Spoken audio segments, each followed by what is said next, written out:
आज आपण हा एक पडदा आहे आणि ह्या पडद्याच्या काही मी बॅगा शिवणार आहे. त्यातली एक बॅग शिवून झाली आहे.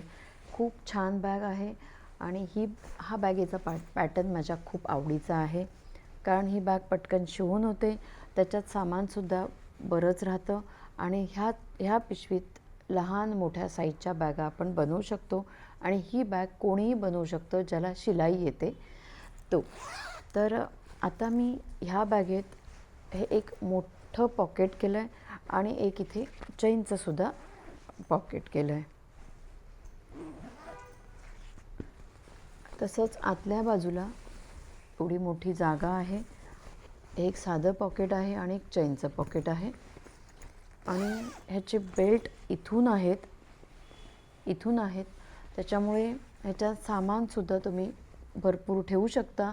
आणि ही जर बॅग तुम्हाला बनवायची असेल तर त्याची लिंक मी डिस्क्रिप्शनमध्ये देईन, कारण ह्याचा व्हिडिओ मी माझ्या हिंदी चॅनलवर टाकला आहे. नक्की बघा आणि अशी ही छानशी बॅग बनवा. आणि हे जे राहिलेलं कापड आहे त्याच्यापासून मी अजून काही बॅगा बनवणार आहे. बॅग बनवून झाल्यानंतर त्याचा नक्कीच व्हिडिओ मी ह्या माझ्या मराठी चॅनलवर अपलोड करेन. तुम्ही नक्की बघा. थँक्यू.